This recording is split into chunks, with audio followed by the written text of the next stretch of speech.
one moment sticks out in my mind, and it would make the story so much better if I could remember sort of the game scenario, whether we were about to win or we were down by two touchdowns. But I really can't remember anything except for the speech that the coach gave when he walked in the locker room, and he shared with us those infamous words of Winston Churchill, the never, never, never give up speech. I'll never forget the words.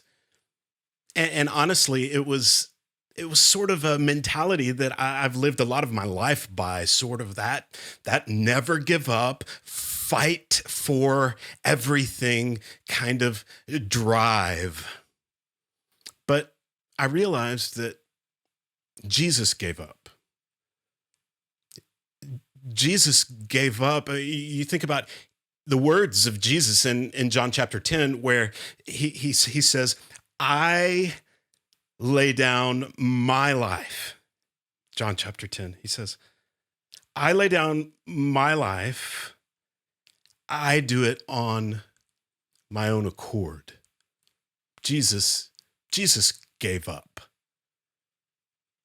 One of my closest friends in elementary school, his family grew up with a very sort of Catholic background, and around this time of year, each year, something would pop up where he would respond with, "Well, I can't do that, or I can't have that because I had to give that up for Lent."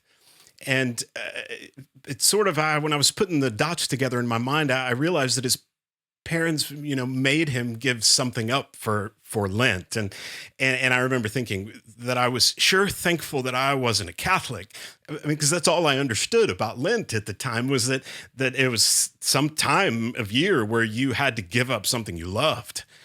Well, later I realized that there's actually a huge history behind it. It's not a Catholic thing at all, but when you look at Lent, you can go all the way back in history to one of the church fathers, Irenaeus, who began to write about this idea of fasting. And then you find Augustine writing about this sort of fasting season, Athanasius writing about it, and even in the Council of Nicaea, beginning to talk about this fasting season where we begin to remember the season that Jesus went through as he was praying and fasting for those 40 days leading up to the temptation, and a season where we're able to really think about what it is that was given up for us.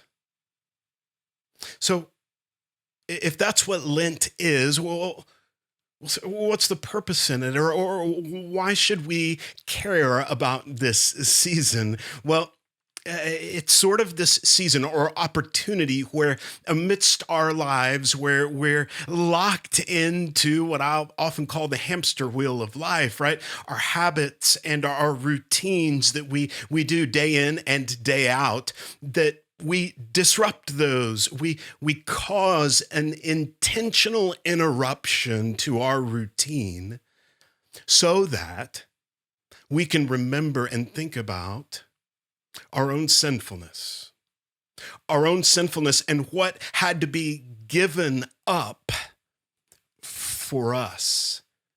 And on the calendar, this season leads up to Good Friday, where we celebrate the death of Jesus and the sacrifice that was given for us. We mourn our own sinfulness because it demanded his death. And of course, then Sunday morning, we celebrate the victory of Jesus. And so amidst this season, whether you are used to celebrating Lent, and maybe you do give something up, some kind of fasting from anything in order to disrupt your routine to focus on what's been given up for you and your own sinfulness.